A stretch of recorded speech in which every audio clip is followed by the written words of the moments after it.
Starting out in chess, you often learn the 4-move checkmate or scholar's mate.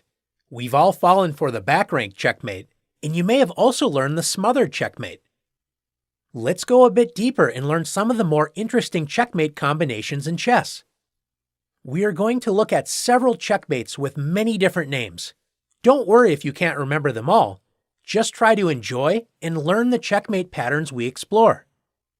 One of the earliest checkmates in the history of chess is the Arabian checkmate, when the rook and the knight join forces to checkmate the king in the corner, like this. In this position, white is down a lot of material, and black is ready to checkmate on the next turn with queen h2. Can you find an Arabian mate that will save white from this difficult position? If you found knight f6 check, great job. White forces black's king into the corner with king h8, and the rook delivers checkmate with rook takes h7. Checkmate. A checkmate that is easy to overlook is Boden's mate. Black just castled queenside, thinking that the king would be safe. Notice that black's king cannot move as the dark squares are covered by the bishop on f4.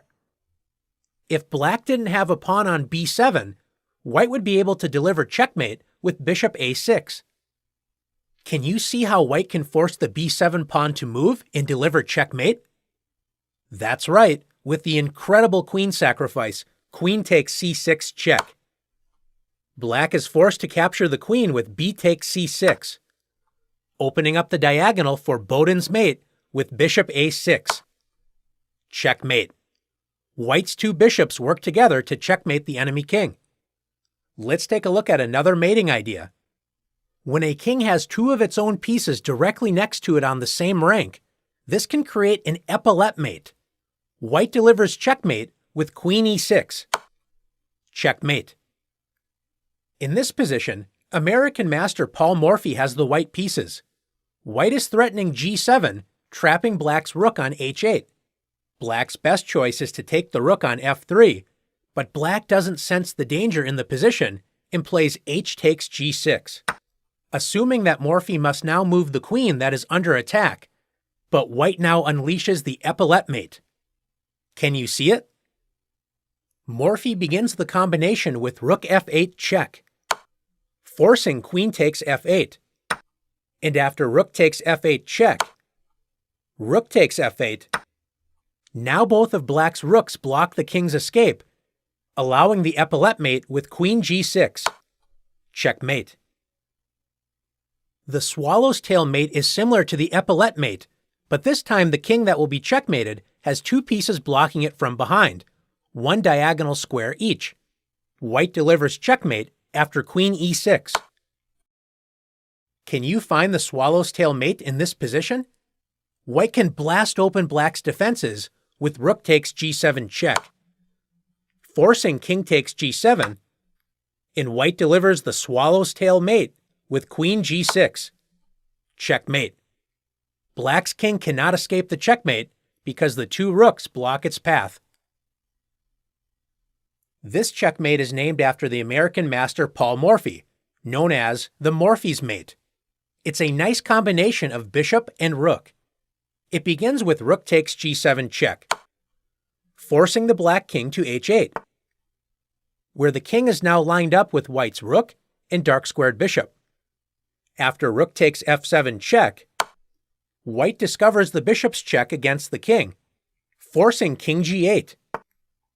White's rook delivers another check with rook g7 check, forcing the king into the corner once again with king h8. Black's king returns to the discovered check square, allowing white to play the discovered check, rook g5. Black is forced to block the check with rook f6, when white delivers checkmate after bishop takes f6. Anastasia's mate is a tricky checkmate where a knight prevents the king from escaping a file by covering its diagonal moves. In this case, g1 and g3. With white's king trapped on the h-file, black delivers checkmate with rook h4. In this seemingly quiet position, can you see how white can quickly end the game with Anastasia's checkmate? If you found knight e7 check, Great job! The knight forces the black king to the h-file after king h8. White now blasts open the h-file with the queen sacrifice, queen takes h7 check, forcing king h7. White's knight prevents the king from escaping the h-file and delivers Anastasia's mate with rook h3.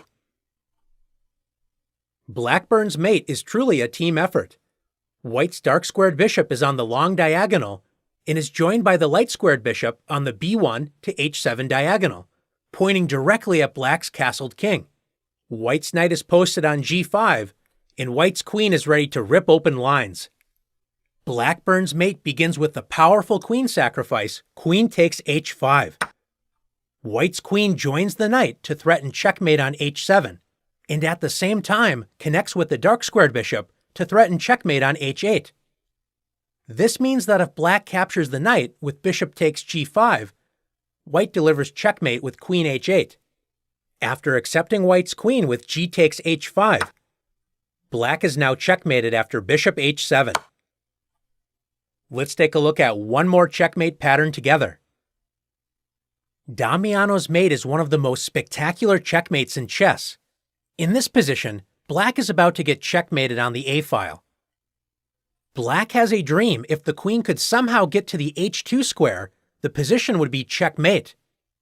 This dream can come true if black knows Damiano's mate, which involves a double rook sacrifice.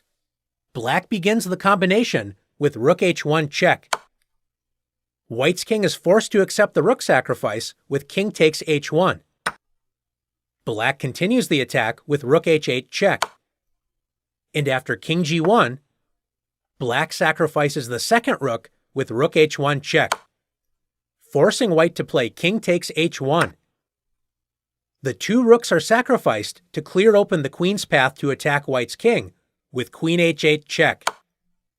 And after king g1, black concludes Damiano's mate with queen h2 checkmate.